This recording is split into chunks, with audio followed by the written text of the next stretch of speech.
Betrayal is one of those wounds that's incredibly tough to heal, almost impossible, in fact. Sometimes, it happens in such a cruel, unexpected way that I can't even begin to fathom what was going through that person's mind. Where was her conscience when she did it? Does she even have any moral compass at all to act in such a way? That's exactly what happened to me. My wife stabbed me in the back in the worst way possible, and I'm sure I'll never be able to forgive her for it.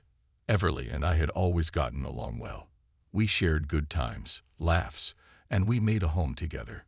She was the life of the party, always knowing how to make any gathering fun, setting up the perfect spread when guests arrived, singing, laughing, just enjoying life. I used to wonder where she got all that energy from. When she danced with my friends or laughed at their jokes, I never thought twice about it, because everything was right in front of me, and I couldn't imagine it turning into something more. But I was wrong. My dear wife, not only did she love hosting people, she also had a habit of going to other people's celebrations. If friends had weddings, we were there. If a relative was celebrating a birthday, we didn't even think twice. We'd show up. We went everywhere together. Except there was one place she never took me. Her closest friend's place. You won't like it there. It's just a bunch of women talking about their business. I'll be back in an hour or two, maybe 3, she said. And she was going to Harper's. Harper lived in the house across the street, and she could be seen from our window. I didn't mind.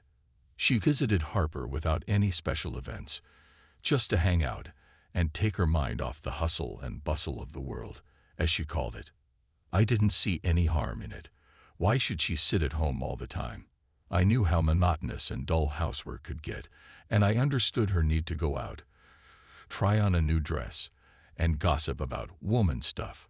We lived together with her father and our son, in a small household that felt sometimes a bit too close for comfort. But then something unexpected happened.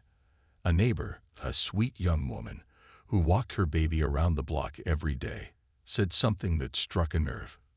I didn't want to say anything, and I'm not accusing your wife of anything.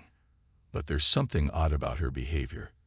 I see her go into that house across the way, and then come out through the other entrance, where a car's waiting for her.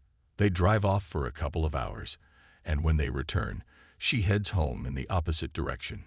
I see this almost every day, she told me one afternoon. For the next few days, that nagging feeling gnawed at me, making me question everything. And then, the day came again when Everly was getting ready to visit Harper. I decided to wait. I gave her half an hour after she entered the building and headed straight for Harper's place. Oh, it's been more than a year since I saw her. The last time we met was when you both came by. She's not here now, Harper said, sounding genuinely surprised when I showed up at her door, asking about my wife. I stood there at the entrance for 2 whole hours, waiting for something, anything. Then, finally, a car pulled up. It was my wife and a man, a family friend who'd been to our house on holidays before. The whole scene was set up perfectly. From my vantage point, I couldn't see her leave through the other side of the building, nor could I spot the car as it came around.